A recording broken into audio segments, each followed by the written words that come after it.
Everyone tells you to forgive, forget, and suppress resentment. But what if resentment is actually a warning signal? Resentment. Most people say it's toxic. Something you should release. Something you should forgive. But what if that advice is exactly why people keep crossing your boundaries? What if the emotion you've been trying to bury is actually the most powerful psychological weapon you own? Today, we're not going to suppress resentment. We're going to forge it into a shield. Resentment is not weakness. It's an alarm system, a signal from your mind that someone, somewhere, has crossed a line. Think about it. Every time you feel resentment, it usually follows a pattern. Someone took your time. Someone ignored your value. Someone treated your kindness like a free resource. And in today's world, where messages, calls, and social media demand constant access, you're expected to always be available, always responsive, always agreeable. But every time you ignore that internal alarm, you train people to believe your boundaries don't exist. Resentment isn't the problem. Ignoring it is. Most people react to resentment with anger. They argue, they vent, they explode, but emotional reactions leak power. Instead, the elite strategy is observation. Step back. Detach your ego from the situation. Ask yourself one question: where is my energy being drained? Resentment is simply raw emotional fuel, and when you stop reacting, you can convert that fuel into something far more powerful: resolve. A mental firewall that filters out people who consume your time but add nothing to your mission. Now comes the real strategy. Not confrontation, not arguments, but distance. This is called silence as architecture. Instead of explaining yourself to everyone, you quietly redesign your availability.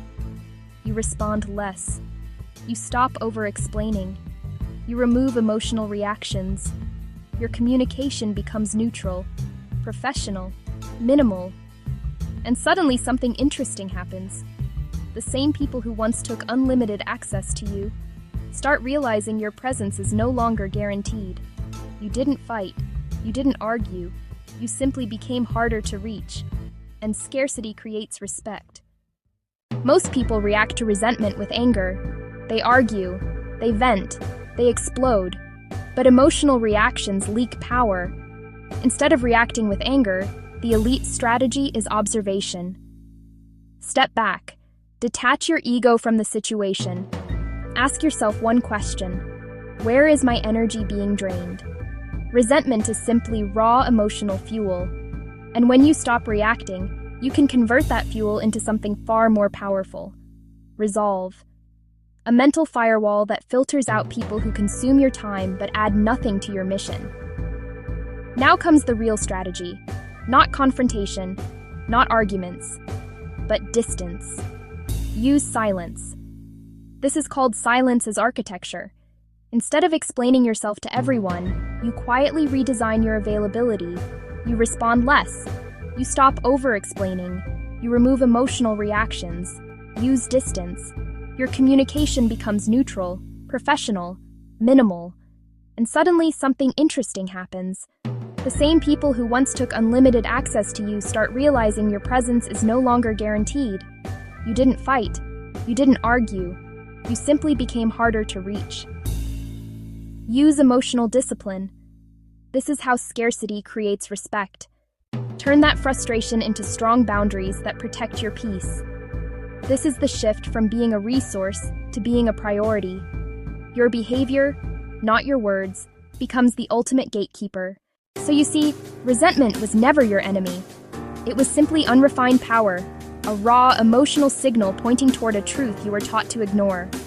For too long, you've been told to suppress it, to forgive and forget, to let things go. But that advice only serves those who benefit from your lack of boundaries. It keeps you agreeable, accessible, and ultimately drained. Today, that changes. You now understand that this feeling isn't a flaw in your character. It's a compass in your psyche, guiding you back to your own center. It's the first spark in the engine of your personal sovereignty. Once you learn to shape that power into silence, distance, and discipline, the entire dynamic shifts.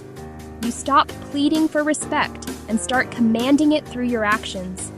You stop defending your boundaries with words. Your behavior does it for you.